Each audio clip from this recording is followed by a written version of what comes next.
by. It's Dawn Hawkins, Sex Nation. Take one. Stand by. Dawn, it's just real conversational. Yes, so it Alright, is Rebecca. very conversational. I have questions for you. You'll answer them looking at my eyes, not at the cameras. And as I ask you questions, I'll be cutting those out of the final product. So you'll kind of incorporate my question back into your answer so that the viewer understands what you're talking about. And then if you just give me 2 or 3 seconds after I say something for the answer. Okay. Thank you. Okay, so if you would just start by introducing yourself, the work you do. I'm Dawn Hawkins. I'm with the National Center on Sexual Exploitation. We're working to build a world free from sexual abuse and exploitation. Wonderful. Rebecca, before you go, Dawn, any of the questions, the question is not too rigid. If you want to flow with it, Okay. and you go, yeah, but I want to kind of answer it, just go with where you want to go. Okay. Absolutely. Okay. Bear with me one moment while I take notes here. Okay. Okay, my next question for you. It's pretty bold. What level of involvement, good or bad, would you say that government organizations and large corporations have in this trafficking landscape that you work in? So the reality right now is that human trafficking is also aided by the systems that are set forth by governments, by government organizations, and especially by corporations who are profiting big time from sexual abuse and exploitation. Do you want me to just keep Elaborate as going? much Yeah, as can you you want. elaborate Yeah, on you can that? say the names Yeah. of the We don't companies. need brief. Dawn, you don't have to hold back. We're very Okay. excited. Yeah. At the beginning, I'm always a little That's nervous. Yeah. So Let's start that answer I'm going to over, feed that to you again. because Okay. eventually we are going to get to Dirty Dozen and why you Yes. created that and kind of how. Mhm. Okay, let's go. We're not pulling punches, so just bring it. So the question would just be, what level of involvement, in your words, do government and large corporations have in the trafficking landscape? So in today's world, human trafficking isn't just happening in some back dark alleyway. We are seeing that entire systems have been developed and are facilitating and profiting from sexual abuse and exploitation, namely governments and corporations. And many people don't understand the role that they're playing in growing this terrible evil. We're seeing, for example, major corporations are partnering in big ways with sexual exploiters. They're making it more accessible for exploiters to grow their businesses, to process things like payments, like payment processors, Square, Venmo, Visa, MasterCard. They're all part of the problem. In that way, we're seeing that other corporations are, providing the tech infrastructure. In large ways, sexual exploitation has largely moved online, and a lot of it is taking place there. Individuals are being targeted, groomed, and sold, and a lot of these tech platforms especially have created spaces where it's just easier for predators to target vulnerable individuals, where it's easier for predators, traffickers, pimps to sell them, and for sex buyers to find them. It's as easy right now to order a child for sex as it is to order a pizza. And that's in large part because big tech companies have just created platforms that enable that. I want to add to that a question. Dawn, the rebuttal, and of course you and I, we stand together, we fight it.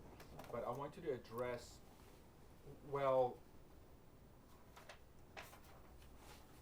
people who mean evil use our platforms.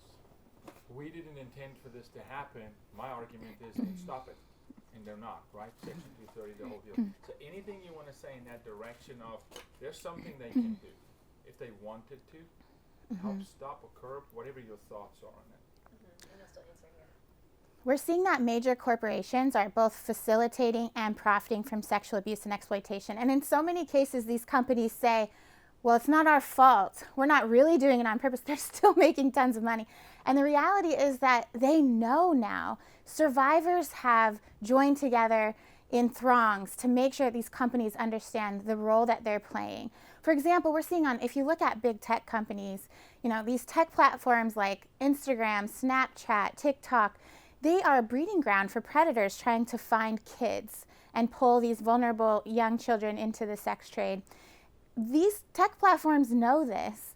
You know, they know that part of the problem is that adults can send direct private messages to kids on their platform. Well, they need to fix that. If they don't want to be part of the problem, then they need to fix the design flaws on their products. It's really good. I don't know if that's helpful. No, very, Yeah, very it's good. great, Dawn. Thank you. Okay, if you would, just tell us about Nkosi's work in suing Twitter and Pornhub. At the National Center on Sexual Exploitation, really for the last 10 years I've been here, we've been trying to hold corporations accountable who profit from or facilitate sexual abuse and exploitation. We've had massive victories because grassroots, like tens of thousands of individuals, have joined with us in sending messages to executives and demanding change in the media, but it's happening too slowly. The truth is that these companies are still making tons of money and they're partnering with exploiters in huge ways. And so we've got a new strategy. That new strategy is through litigation. We have begun filing massive lawsuits against these major corporations for facilitating and profiting from sexual exploitation. And now we're seeing change much quicker. Just an example, we have a lawsuit, a pretty groundbreaking lawsuit against Twitter. There are two young boys, they were just 13 years old, when they were targeted by who they thought was another young woman asking for explicit pictures. These young boys sent that along, and and it wasn't a young woman their age, of course. It was a predator who then took this material, put it all together, uploaded it to Twitter, where it amassed hundreds of thousands of views and unknown amounts of downloads. These young boys found out about it because their classmates saw the abuse material. They became so depressed, so withdrawn. One of them was suicidal. Thankfully, his mother found out and they were able to step in and help. These young boys and their parents went to Twitter. They asked Twitter to take this content down. They even sent pictures of their IDs to show that they were just young kids. And Twitter replied and said it did not violate their community standards to have this child sexual abuse material proliferating on their platform. They didn't take it down. It stayed up for 9 more days until law enforcement got involved. And as a result, we're now suing Twitter, and we're arguing that they are facilitating sex trafficking. They are trafficking these images. They monetize these tweets, and they make money from it. They should be held accountable. As a result of this lawsuit, a dozen more lawsuits against big tech companies have been filed for sexual exploitation, and they are moving forward in the courts. We're seeing legislation introduced before Congress and other countries that will also hold them accountable. And that's just from one lawsuit. So we're seeing finally that litigation really is this linchpin that's moving the movement forward. Sorry, that was probably too long-winded. If you want me to, okay.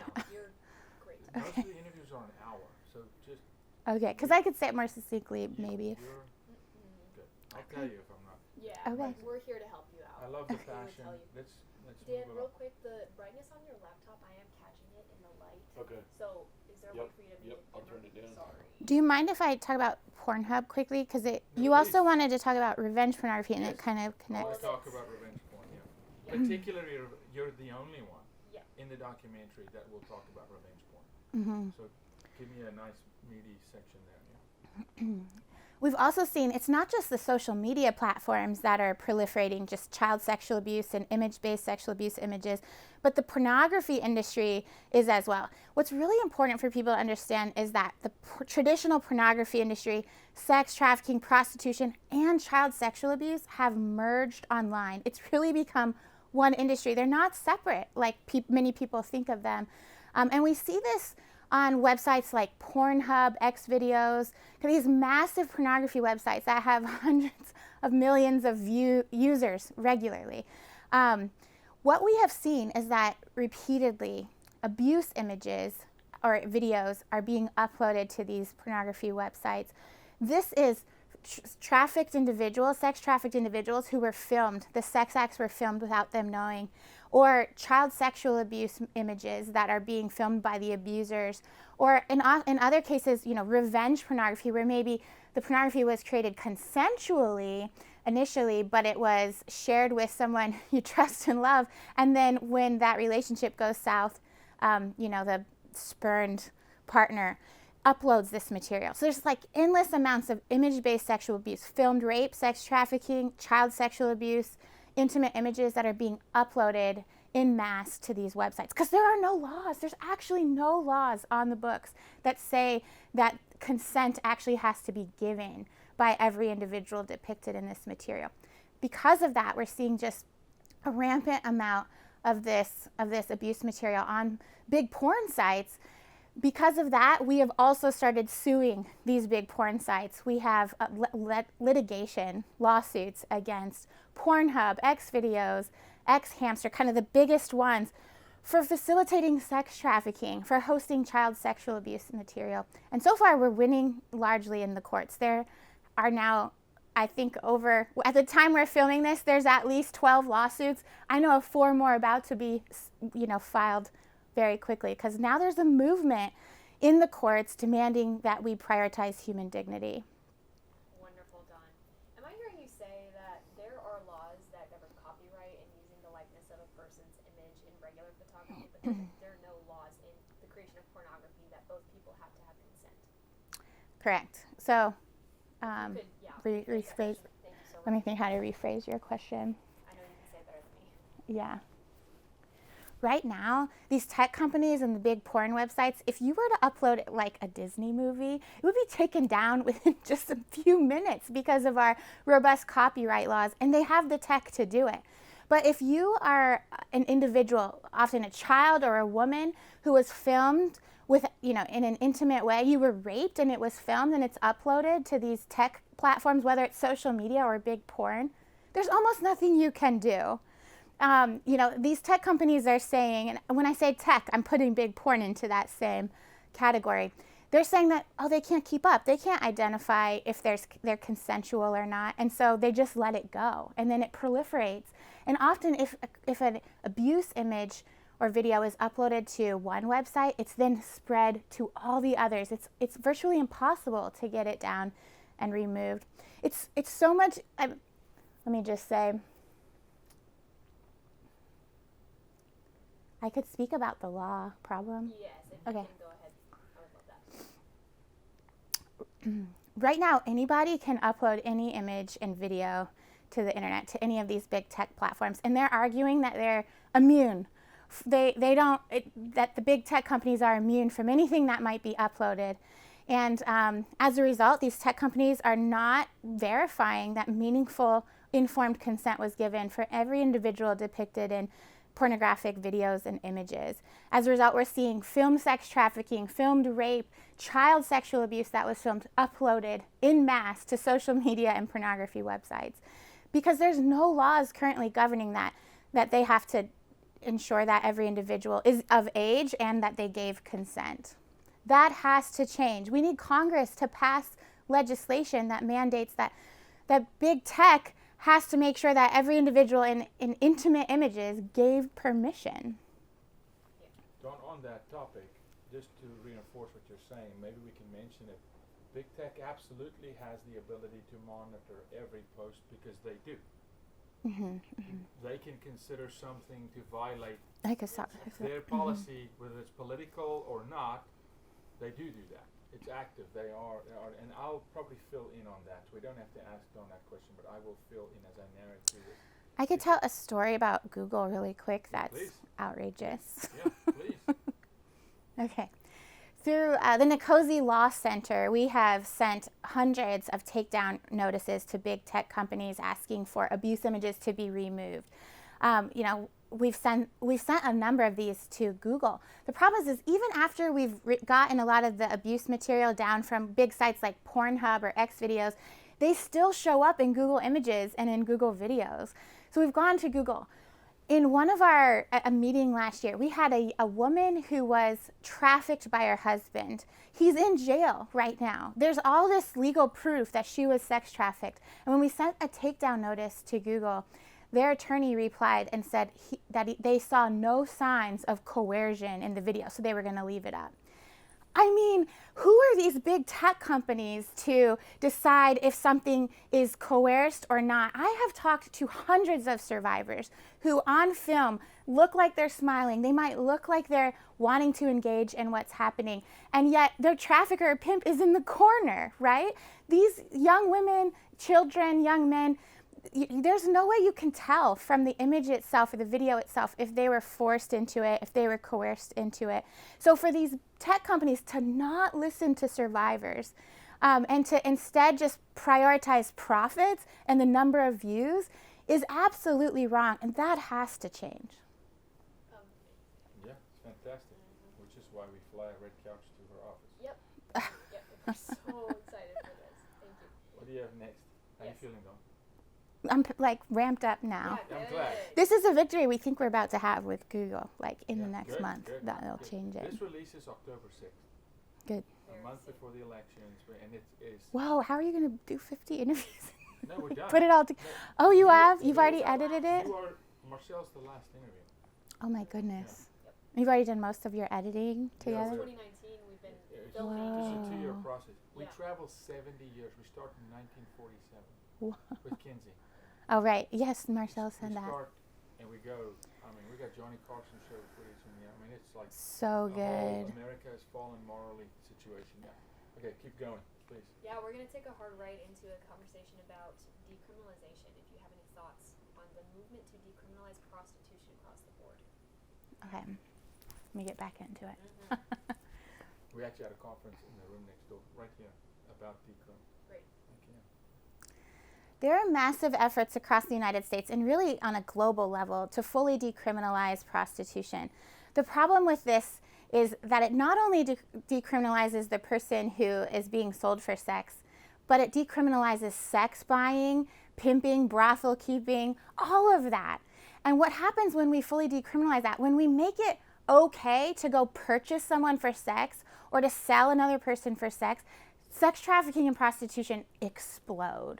The demand explodes. What we're seeing is that individuals who think it's okay to buy sex then flee to, and they all come in huge amounts to that area.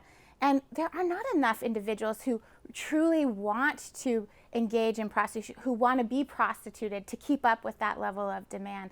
And so the traffickers and the pimps who are trying to make tons of money then go out and they find really vulnerable individuals, pull them into the sex trade in order to keep up with the demand. So what we're seeing right now is that, truly the argument is that individuals who are being prostituted shouldn't be criminalized. Could not agree more. They have been hurt, they have been exploited, they need resources, they need exit services, they need so much assistance, they need love. But what people don't realize is that if we fully decriminalize prostitution, really what we're decriminalizing is the buying aspect of it.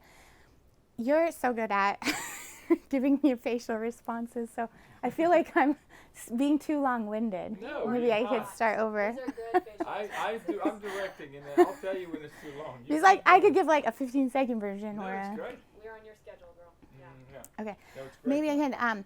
Another thing we see when prostitution is legalized and other crimes increase immensely in these cities. So things like child endangerment, we're seeing gun violence, drug addiction, drugs, gang crimes. Here, let me start because I'm like stumbling.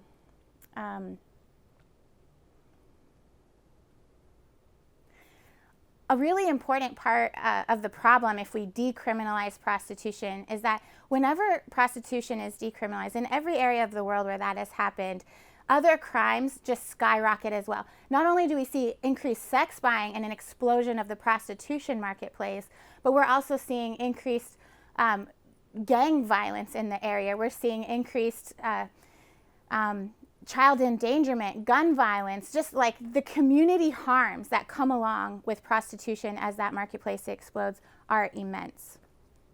Love that point. It's very important. Yeah. Okay. So you were speaking about social media platforms being utilized to sell children for sex, and you definitely hit the point that corporations have immense responsibility.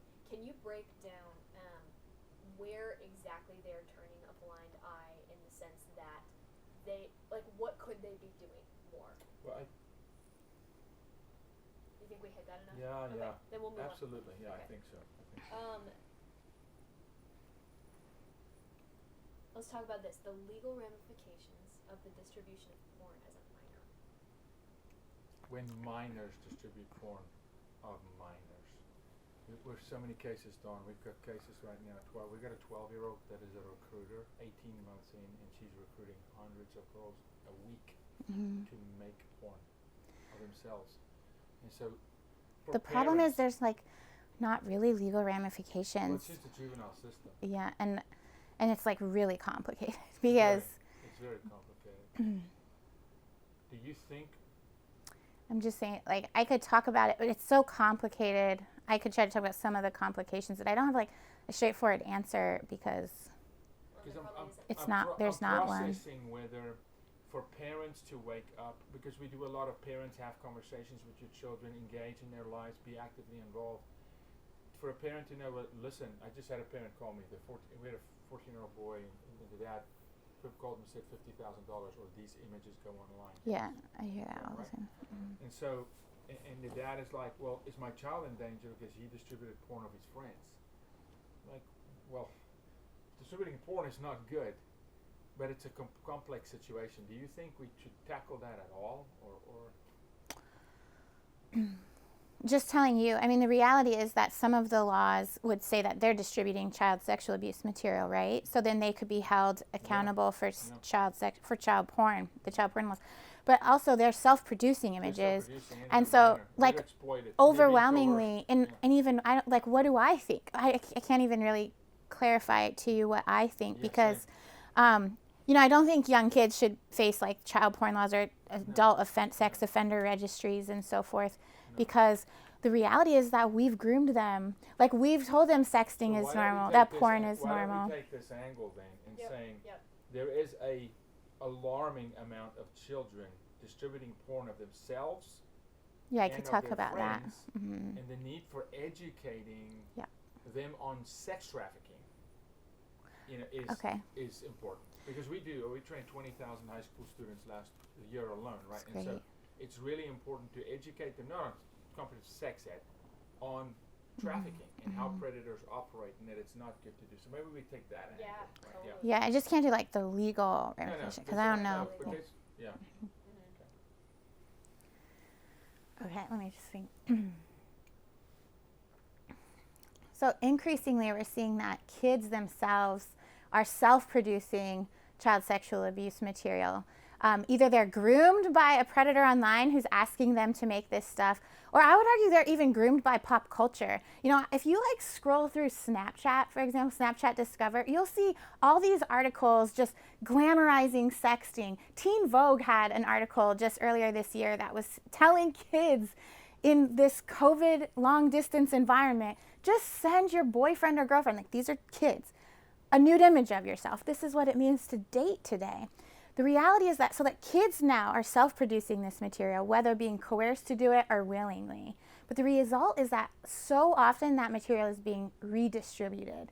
It's being, like, I think 67% in a recent study by the Internet Watch Foundation showed that 67% of self-produced child sexual abuse material is found on third-party websites. Like, it's being amassed in collections of predators. It's being uploaded to social media sites. It's being uploaded and monetized by the thousands on big porn websites. And what do we do about it? Like, where do we even begin? We have to educate our young people, help them understand you create these images, they're out there forever. They're almost never going to be held in confidence between you and the person that you sent it to. That is almost never happening. And then we also need legislative responses and criminal responses to all of this, but it's so complicated. Where do we even begin in that area? Yeah, couldn't agree more. Excellent, thank you. Okay, so you're reading my mind. I would love to have a more in-depth discussion about revenge porn, which you mentioned earlier. So once these images are, for example, sent to a boyfriend, and then the boyfriend decides, I want out, and not only that, I'm going to punish you. Can you talk to me as though, like, I guess I want the girls to understand. Talk to the 14, 15-year-old boy and girl on the damage of revenge porn, because it's forever. This is not. It may be a temporary good feeling that gotcha, but this is going to damage your life.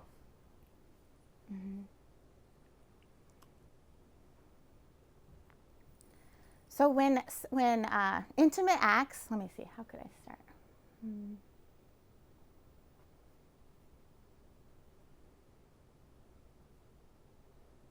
Okay. I really wish so much that young people could understand the ramifications, the consequences of self-producing kind of intimate material that they think is just for their partner, for their spouse. It almost never stays between them. So frequently it's being shared, when the relationship goes sour, or maybe even just like your computer is hacked. So many individuals are finding that their content is hacked and then it's leaked. And these images that were intimate, that were supposed to be special between you and your partner, find themselves before like hundreds of thousands, even millions of views because they've been uploaded to Pornhub or Twitter or Reddit.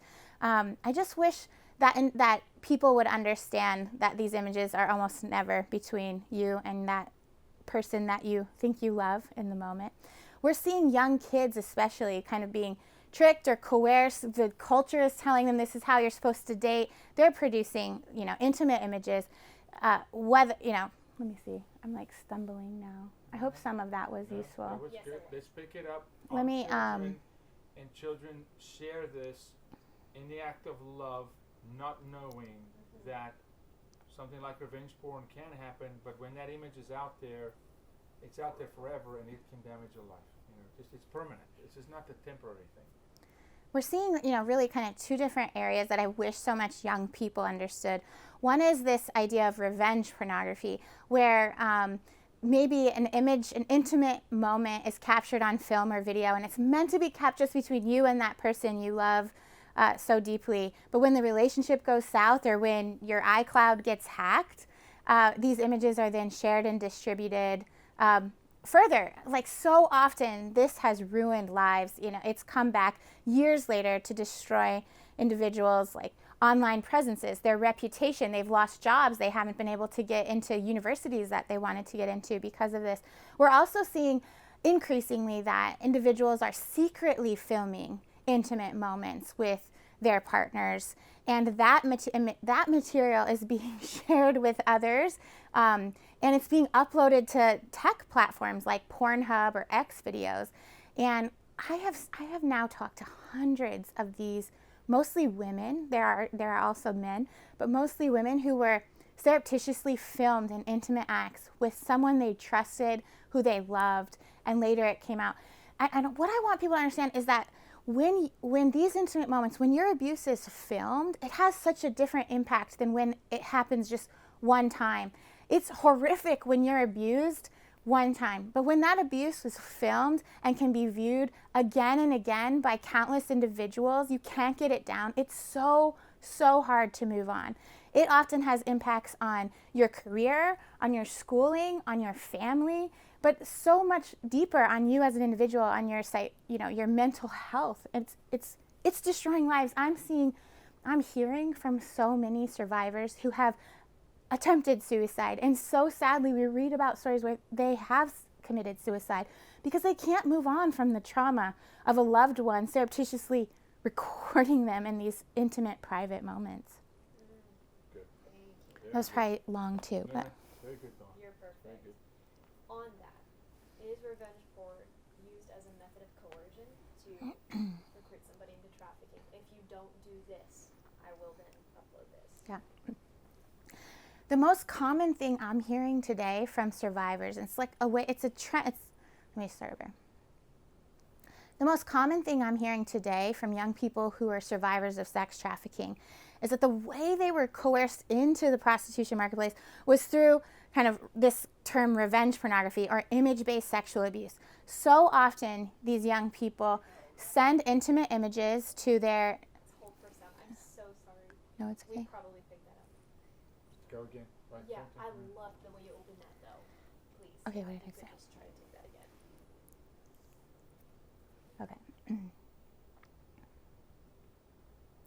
The trend I'm hearing most often today about how individuals, especially young people, are being pulled into the sex trafficking, prostitution marketplace is because they're initially, they meet someone, they trust them, they send intimate images of themselves, or they have images just created, like intimate moments that are surreptitiously filmed with hidden cameras.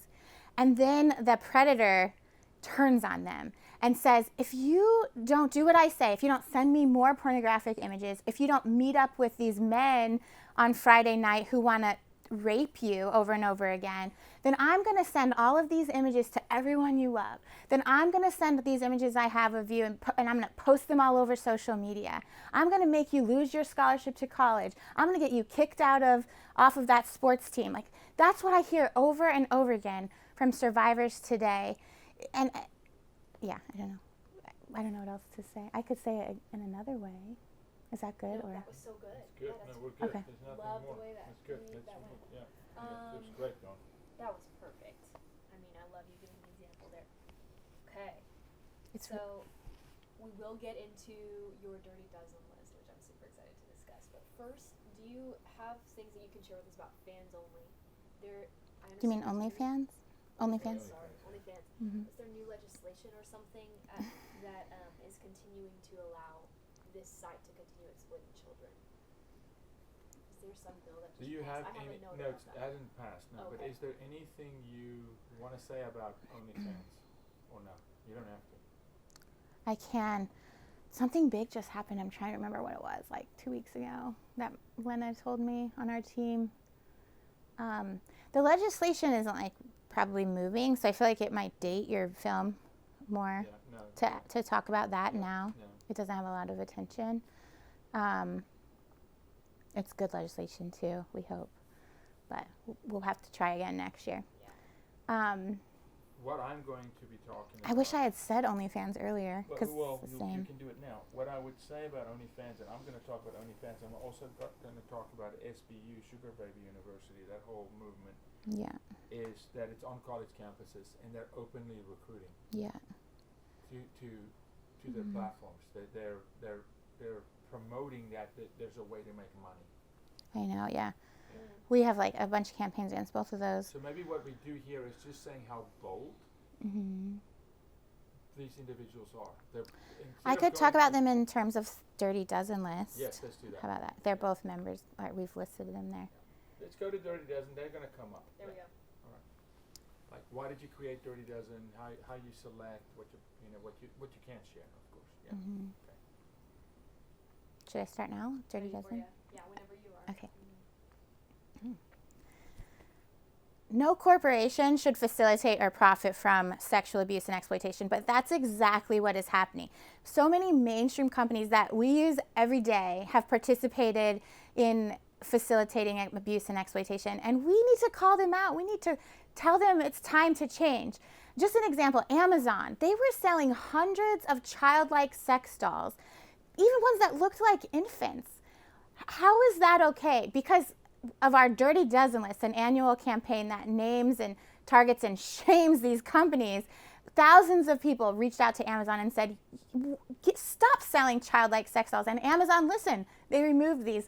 We have seen, massive changes in companies because of this campaign called the Dirty Dozen list. I could like say so much, so I'm trying to think which ones do I want to share with you. The Dirty Dozen list has had major victories because so many grassroots individuals join with us in sending emails directly to top executives. Are we annoying? Yes, we're annoying them, but it's the way to really spark change. We've been able to get almost all of the big hotel chains to stop selling pornography. We got Netflix to install parental controls. I mean, that was huge. Why do we have to fight so hard for parental controls on these tech platforms? Why don't they just prioritize child safety when they know hundreds of thousands, millions of kids are going to be on their platforms? We got Google, for example, just recently, last year, Google Chromebooks, that's like the preferred device used in our schools. Almost every kid now has a device that they're coming home with to do their homework, or that they had to do virtual school over the last couple of years. Those devices, we leave it on the overburdened school system to protect them. When Google could just like flip a switch and turn on the built-in safety controls.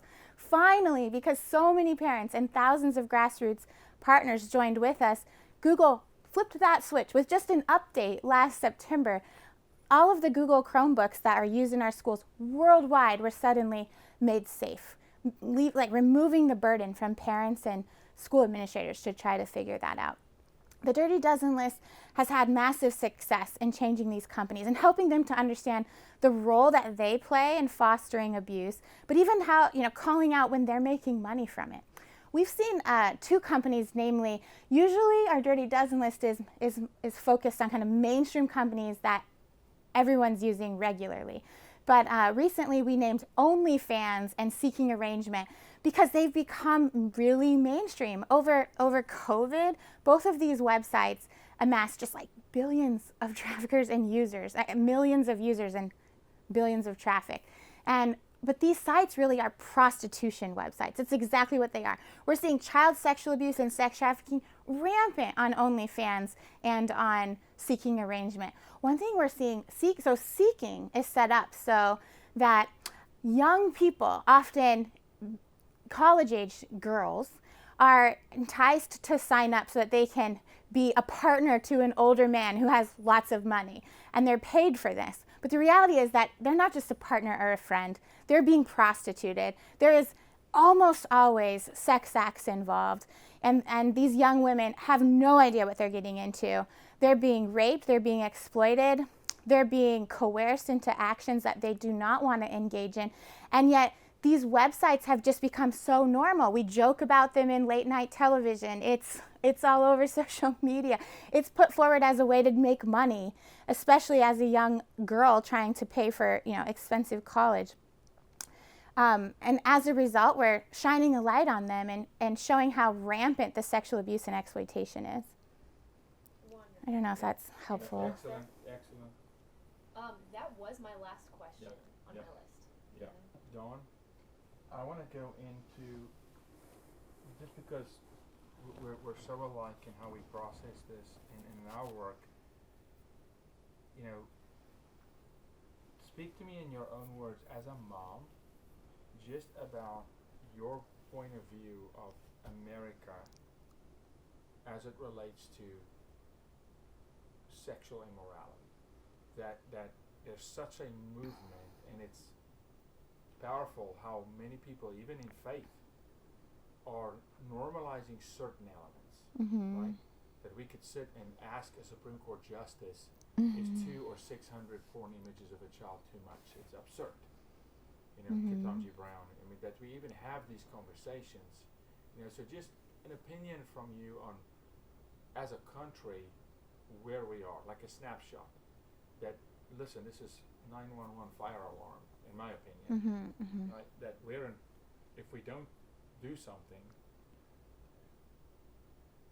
it's bad. In your words, whatever your opinion is on that, you may disagree with me, but and then disagree, that's fine. It's bad, but I feel like I'm hopeful. So no, we are hopeful. Yeah. No, we are hopeful, of course.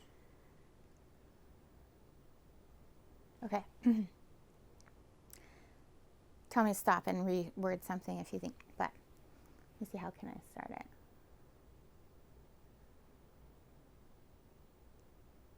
And I don't want to cry, and I always cry when you talk about my kids. So that's fine. Hey, you're a pregnant mom. You're gonna cry. So cry. Yesterday I got an email from forwarded to me is an article in XBiz. That's the pornography trade publication, and they're always writing about us, right? And in the article that was sent to me yesterday, it was like, Dawn Hawkins is crying again. I was like, yeah. Okay. So today I'm like really aware. And we're always hopeful because for us we come from a place of victory in Christ. Yeah. But it's important to hold the mirror up to society and say, turn from your wicked ways. Yeah. There is hope, but we must say, hey, this is, because it's almost like God help them, they don't know what they're doing, kind of a moment. So, yeah. Okay. Okay, so I'm a mom. Baby number 5 is on its way, and that's such a big reason why I do the work that I do. I want a better world where they can live and love free from sexual abuse and exploitation. And the reality feels grim right now. I mean, we live in a society where it is easier to buy a child for sex than it is to order a pizza. Oh, I said it wrong. Hang on, let me back up. Okay. What did I say to start? I liked it. You're a mom. Number 5's on the I'm way. a mom, number 5's on the way. Okay. Love that. Okay. So I'm a mom. Look, number 5 is on the way. And that's a big reason why I'm engaged in this work. I want a world. Oh, you guys are going to get me crying. I want a world where my kids and everyone can live and love free from sexual abuse and exploitation. But look at the world we live in. Today, it's such where it's easier to order a child online for sex than it is to call and order a pizza. It's a world where child sexual abuse is rampant.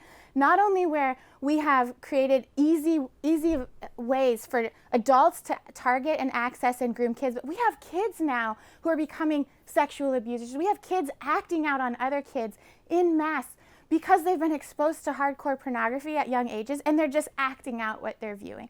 We have, Teen Vogue and Snapchat and Instagram sending messages to our young kids that they should engage in the commercial sex trade, that's like a viable job. I mean, sometimes it feels like, what hope is there?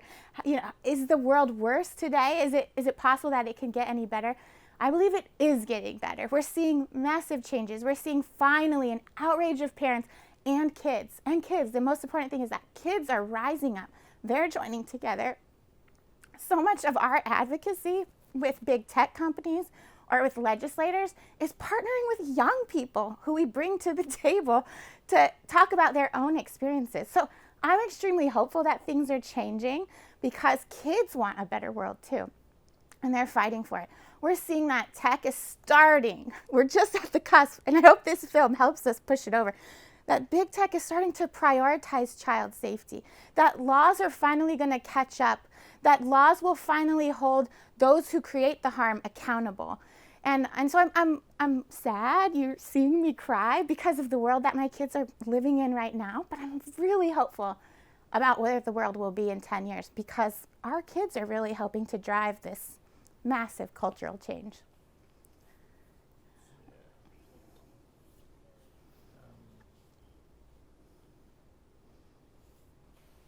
Dawn, I'd like for you to, just briefly, but I do want to, and the film's going to get massive, but we're so blessed. I'll tell you about it. And our legislation we just passed in Oklahoma, praise God, the bill we wrote, Governor Stitt signed, and it completely gets rid of all pornographic material, charter, public, private schools, public library, private online curriculum. It's amazing. But the work in COSI does, in a way, help people understand how they can support. It's not just a plug of find us here, but it's more of this is what we do, and this is how people can support us. It is the 157. Do you need to get your This is a 2-minute answer, and then I'm going to be true to my 2 o'clock. And you've been amazing. I hope it's helpful. Okay. We need a bigger movement. We need to find each other. Those of us who just realize how bad the world is and we're in our offices or in our basements shaking our fists and saying, where is the hope? We got to find each other. And then we join together our voices. We go against the big mainstream corporations. We demand legislative changes so that we prioritize human dignity over sexual abuse and exploitation. Wherever and whenever you see sexual abuse and exploitation, you have to stand up and oppose it. That might be awkward sometimes, some awkward conversations coming out, but in other ways, send a letter, send a tweet. Oh my goodness, legislators and corporate executives really care about what you put on Twitter about them. So my request, my plea to you is to join with us in creating a bigger army of activists. Not only should you be educating and informing those in your home, protecting your home, helping your community, but join with us to change the culture that has normalized sexual abuse and exploitation by standing against it wherever you can. Is that okay? Okay, I was looking at the camera though.